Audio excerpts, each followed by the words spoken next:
इनको लगता है कि इनको ये दबा देंगे, साईं बाबा को ये जेल में रख देंगे, कुछ स्टूडेंट्स को पीट के ये चुप करा देंगे। इनको ये अब समझ जाना चाहिए कि जो 10 स्टूडेंट्स को कल इन्होंने पीटा था, आज वो 100 लोग खड़े हैं। आज जो 100 लोग खड़े हैं, आज अगर 100 लोग के ऊपर अटैक करता है तो कल 1000 लोग आएंगे, 1000 के 10,000 बनेंगे और ये जुड़ते जाएंगे। ये समझ लेना चाहिए। ये भाड़े के गुंडे एक बोतल शराब के ऊपर, कुछ चंद पैसों के ऊपर तो आ सकते हैं, पर हमारी तरह लड़ नहीं सकते। ये नहीं जानते हम कैसे लड़ते हैं। हमको लड़ना आता है, हम असूलों के लिए लड़ते हैं। ये दारू की बोतलों के लिए, पैसे के लिए नहीं लड़ते हैं। अगर आप दलितों के लिए आवाज उठाते हैं तो आप आनंद तेज तुमड़े हो जाएंगे। मुसलमानों के लिए उठाते हैं तो शर्जील इमाम हो जाएंगे। आदिवासियों के लिए उठाते हैं तो जीएन साईं बाबा। महिलाओं और इस रेप कल्चर के खिलाफ आप रिपोर्टिंग भी करना चाहते हैं तो आप सिद्दीकी कप्पन हो जाएंगे। जगह जगह पर जिस तरीके से पूरे देश में संविधान को रौंदा जा रहा है, इस यूएपीए, इस एनआईए, पीएसए जैसे एक्ट्स के तहत, दूसरी तरफ हमारे कैंपसेस में एबीवीपी का वायलेंस उसी देश की बड़ी पिक्चर का एक माइक्रोकॉज्म है। यहां पर एबीवीपी का सबसे बड़ा हथियार कोई एबीवीपी की गुंडागर्दी नहीं है। एबीवीपी का सबसे बड़ा हथियार है उसकी इंप्यूनिटी।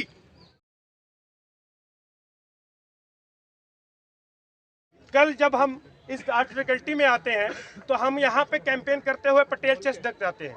वहाँ पे जब हमारे साथी बैठे होते हैं निहत्थे बिल्कुल, उनके ऊपर एबीवीपी के 40-50 गुंडे आकर अटैक करते हैं पत्थरों से, लाठियों से, रोडों से। और यहाँ तक ही नहीं, वो हमारी महिला साथियों को रेप करने तक की धमकी देते हैं, जातिवादी गालियां देते हैं और उसके बाद भी पुलिस के सामने तक हमको मारने की धमकी देते हैं। बोलते हैं कि इन लोगों को बचा सकते तो बचा लो, हॉस्पिटल से बाहर निकलते ही हम इनको मारेंगे। तो इनको हम बता देना चाहते हैं कि तुम अगर कुछ लोग हो तो हम भी हैं। तुम हमको हर बार मार नहीं सकते। हम खड़े हैं, हम तैयार हैं। अगर तुम गुंडागर्दी करोगे तो हमको जवाब देना आता है, हम तुमको जवाब देंगे। और कल भी हमारे साथियों ने जवाब दिया, इसीलिए इनका बचाव हुआ। सिर्फ 10 लोग 40 लोगों का सामना किए और वहां से बच के निकले। कुछ चोटें ही हमको आई, नहीं तो ये लोग किस हद तक जाते हमको पता नहीं था। और आज भी हम ये बोलते हैं कि हम अगर ये अटैक करेंगे तो हम डटकर मुकाबला करेंगे और पूरा जवाब देंगे। हम तैयार हैं एकदम। और ये हम चेतावनी देना चाहते हैं कि कैंपेन हमारा जो चल रहा है वो ऐसे चलता रहेगा। साईं बाबा को रिहा करने की जो मांग है वो इससे हमारी और तेज होगी। अगर इनको लगता है कि इनको ये दबा देंगे, साईं बाबा को ये जेल में रख देंगे, कुछ स्टूडेंट्स को पीट के ये चुप करा देंगे, इनको ये अब समझ जाना चाहिए कि जो 10 स्टूडेंट्स को कल इन्होंने पीटा था, आज वो 100 लोग खड़े हैं। आज जो 100 लोग खड़े हैं, आज अगर 100 लोग के ऊपर अटैक करता है तो कल 1000 लोग आएंगे, 1000 के 10,000 बनेंगे और ये जुड़ते जाएंगे। ये समझ लेना चाहिए। ये भाड़े के गुंडे एक बोतल शराब के ऊपर, कुछ चंद पैसों के ऊपर तो आ सकते हैं, पर हमारी तरह लड़ नहीं सकते। ये नहीं जानते हम कैसे लड़ते हैं। हमको लड़ना आता है, हम असूलों के लिए लड़ते हैं। ये दारू की बोतलों के लिए, पैसे के लिए नहीं लड़ते हैं। हम अपना राजनीति के लिए लड़ते हैं और लड़ते रहेंगे और जवाब देते रहेंगे। इसके लिए आज जो बहुत सारे साथी, कुछ प्रोफेसर जी भी हमारे साथ आए हैं, क्योंकि जीएन साईं बाबा भी डीयू के प्रोफेसर हैं, उनके लिए हम लगातार आवाज उठाते आए हैं। यहाँ का फैकल्टी, डीयू का फैकल्टी लगातार आवाज उठाता रहा है। तो मीडिया कर्मी भी हमारे साथ हैं। तो मैं उन प्रोफेसर से कहूँगा और हमारे साथियों से कहूँगा कि अपना बात रखें और इस गुंडागर्दी को हमको जड़ से खत्म करना होगा। इस कैंपस से, इन गुंडों को इस कैंपस से बाहर धकेलना होगा और उसका तरीका एक ही है कि इनका सामना करना होगा। 2017 में रामजस कॉलेज में 55 बरस के टीचर का गला दबाने वाला भी एबीवीपी था।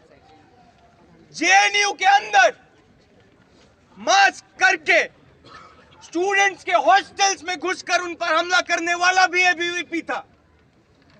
और हर जगह जिन लोगों पर हमला हुआ उनके सवाल क्या थे?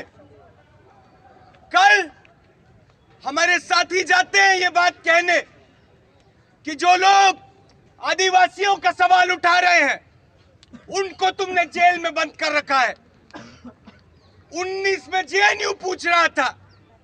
जो लोग इक्वल सिटीजनशिप के लिए सवाल उठा रहे हैं उनको तुमने जेल में बंद कर रखा है।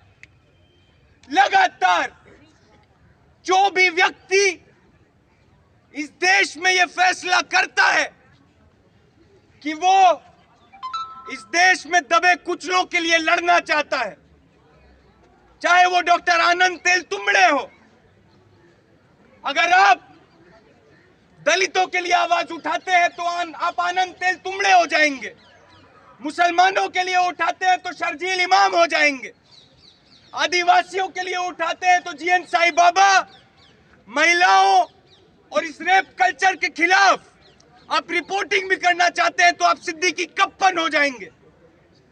जगह जगह पर जिस तरीके से पूरे देश में संविधान को रौंदा जा रहा है, इस यूएपीए, इस एनआईए, पीएसए जैसे एक्ट्स के तहत, दूसरी तरफ हमारे कैंपसेस में एबीवीपी का वायलेंस उसी देश की बड़ी पिक्चर का एक माइक्रोकॉज्म है। यहां पर एबीवीपी का सबसे बड़ा हथियार कोई एबीवीपी की गुंडागर्दी नहीं है। एबीवीपी का सबसे बड़ा हथियार है उसकी इंप्यूनिटी। ये वही इंप्यूनिटी, वही गुंडागर्दी है जो हिटलर के राज में स्टॉर्म ट्रूपर्स को मिली थी और जिसके चलते तमाम यहूदियों को, तमाम कम्युनिस्टों को, तमाम डेमोक्रेटिक वॉइसेस को खुलेआम कत्ल करने का आदेश सरकार की तरफ से मिलता है और किसी तरह की कार्यवाही इन गुंडों पर नहीं होती है। आज हम देखते हैं कि गुजरात के एंटी मुस्लिम पोग्राम में भीषण रेप करने वाले 11 लोगों को आजाद कर दिया जाता है, माला पहनाई जाती है।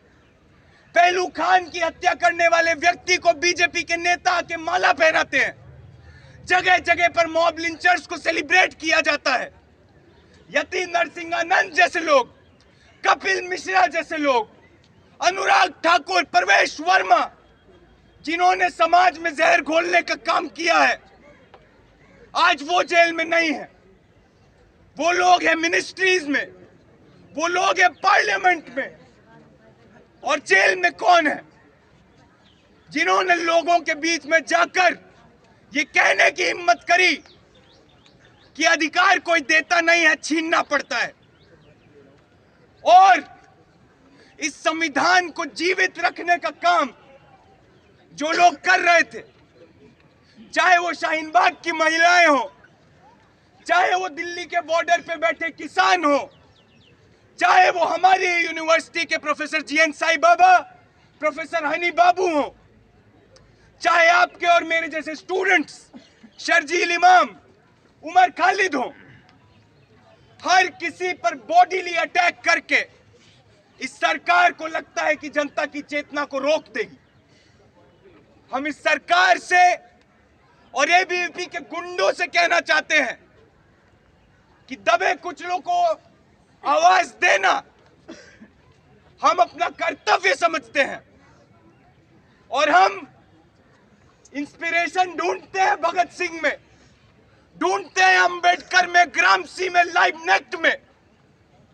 और वो लोग अगर तुम्हारी जेलों से, तुम्हारी लाठियों, तुम्हारी बंदूकों से नहीं डरे तो ये कभी अपने जहन में मत लाना कि हम डर जाएंगे। साथियों, हम लोग जीएन साई बाबा के एक्विटल को अपहोल्ड करने के लिए कैंपेनिंग कर रहे हैं। काफ़ी दिनों से हम ये कैंपेनिंग कर रहे हैं। 5 दिसंबर को हमारे एक पब्लिक मीटिंग है, एक जनसभा है ITU सुरजीत भवन में। वहाँ पे कई सारे स्पीकर्स भी आएंगे, प्रशांत भूषण जैसे और भी लॉयर्स और एडवोकेट्स आएंगे। तो हम इसके लिए कैंपेनिंग कर रहे थे, जगह जगह कर रहे थे और हमने DU में भी किया था। जैसे हम DU और पटेल चर्च से आ रहे थे, पटेल चर्च पे कैंपेनिंग किया, फिर हम चाय के लिए बैठे। इस मॉरिस नगर के थाने के एकदम ऑपोजिट हम लोग बैठे थे और हम चाय पी रहे थे और फिर हमें घेरा जाता है और जैसे हम अपने घर की तरफ जाने लगे थे, हम पे अटैक शुरू कर दिया ABVP ने। 30 से 50 लोग थे। वो डंडे थे, ब्रिक्स थे, मेरे सिर पे उन्होंने ब्रिक मारा है, मेरे को 2 स्टिचेस लगे, पूरा खून आया था। ये अटेम्प्ट टू मर्डर है। कल यहाँ पे बहुत सारे संगठन जो कि उस कैंपेन का पार्ट हैं, वो यहाँ पे कैंपेन कर रहे थे। मैं एक लॉयर हूँ, मैं अपने लॉयर संगठन की तरफ से यहाँ पे कैंपेन कर रहा था छात्रों के साथ में। यहीं पे पटेल चेस पे जस्ट थाने के सामने ही हम लोग चाय पी रहे थे, जब हमको लगभग 40 से 50 गुंडों के बीच में अचानक आए और उन्होंने वो पर्चा जो उनको दिया गया, हम तो सभी छात्रों को पर्चा बांट रहे थे, तो उनको भी पर्चा किसी ने पकड़ाया, तो उन्होंने फाड़ा और गाली दी और बोला कि ये तो देशद्रोही हैं। और फिर उसके बाद वो निकल गया, तो हम लोग चाय वगैरह पीने लगे। उसके बाद अचानक लगभग 30 से 40 गुंडे यहाँ पे आते हैं और वो छेड़ना शुरू करते हैं, पत्थर फेंकना शुरू करते हैं। तो हम लोग यहाँ से निकलते हैं क्योंकि हम लोग नहीं चाहते कि किसी जगह का झड़प हो। उस दौरान झड़प के फिर हम लोग यहाँ से निकलने लगे, तो उन लोगों ने हम लोग को दौड़ा के लगभग पटेल चेस के रेड लाइट के पास में वहाँ पे हम पे हमला किया। हमला करने के दौरान उन लोगों ने हम पे लाठी डंडे पत्थरों से मारा, जिसकी वजह से मेरे कान में 3 कट भी आया है। उसके अलावा एक छात्र है दिल्ली यूनिवर्सिटी की बादल, उसके माथे पे 2 टाके लगे हैं। उसके अलावा एक और छात्र है, शायद उनका नाम अक्ष है या रहान अक्ष है, वो उनके माथे पे चोट लगी है, इस पे चेहरे पे ब्रूजेज आए हैं और भी कई सारे लोगों को चोट लगी है। उसके बाद हम लोग यहाँ से हिंदूराव हॉस्पिटल गए जहाँ पे हमारा MLR हुआ है, लेकिन क्योंकि जब भी सर पे चोट लगने का हमला होता है इस तरीके का, तो अटेम्प्ट टू मर्डर का केस लगना चाहिए। लेकिन मुझे अभी FIR की कॉपी मिली है, मैं FIR की कॉपी आपको दिखा देता हूँ। उस FIR की कॉपी में इन लोग के ऊपर सिर्फ और सिर्फ 323 और 506 और इसके अलावा 341 का मुकदमा लगाया गया है, कॉमन इंटेंशन लगाया गया है। बल्कि यहाँ पे 307 लगना चाहिए और इनकी तुरंत गिरफ्तारी होनी चाहिए। तो मैं ये अपील भी करना चाहता हूँ दिल्ली पुलिस प्रशासन को कि वो सही कदम लें, क्योंकि ये गुंडागर्दी बढ़ती रहेगी अगर वो सही कदम नहीं। किस संगठन के हैं वे सारे आरोपी? संगठन कौन सा है? हाँ, यहाँ तो छात्रों का बताना है और जैसे पुराने इससे हम भी पहचान किए हैं कुछ लोगों का। ये अखिल भारतीय विद्यार्थी परिषद के छात्र हैं जिन्होंने हमला किया है और बहुत सारे उसमें से पहचाने भी गए हैं। मैंने भी एक पहचाना है जिसका नाम रोहित शर्मा है। उसके अलावा और भी बहुत सारे छात्रों ने वहाँ पे जो कंप्लेंट दी है, अपनी स्टेटमेंट दिया है, उसमें नाम लिखवाया है। ऐसा क्यों किया उन्होंने हमला आपके ऊपर? मतलब वो उनके अंदर पता नहीं कहाँ से इतनी नफरत बढ़ी गई है, पता नहीं क्यों इतना उनके अंदर। छात्र होने के बाद भी ऐसी चीज़ें, ऐसे कैंपेन की मान लेते हैं कि कोई अगर सवाल उठा रहा है तो वो देशद्रोही है। तो उनका मानना है कि साईं बाबा देशद्रोही है और उनके खिलाफ, उनके लिए बात करना देशद्रोह का मामला है, तो इसलिए उन लोगों ने हम पे हमला किया। तो कल जो झगड़ा हुआ था उसमें FIR हमने दर्ज कर लिया है और जो बात सेक्शन की है वो MLC को दाखिल करा रहे हैं। MLC का रिजल्ट जो आएगा, रिजल्ट के हिसाब से MLC में धाराएं लगती हैं, उस हिसाब से धाराएं लगा दी जाएंगी। जो भी उसका MLC का डॉक्टर साहब रिजल्ट देंगे उस हिसाब से होगा। जल्दी से जल्दी जो भी एक्शन होगा वो लिया जाएगा। जिन्होंने भी झगड़ा किया उनके खिलाफ एक्शन होगा प्रॉपर। तो हो गई है सर, MLC के बाद उसमें एक फाइनल रिजल्ट देता है डॉक्टर, ठीक है, उसके हिसाब से धाराएँ तय होती हैं उसमें। सर कार्रवाई ठीक है, कब तक होगी? हाँ, कार्रवाई हो रही है ना, कार्रवाई तो होगी। कल से ही शुरू होगी कार्रवाई। तो रात को ही शिकायत लिख के लाए थे हम और हमने FIR दर्ज कर दिया है। इन्वेस्टिगेशन प्रोग्रेस है बेटा, अभी जल्दी हो जाएगा उसमें।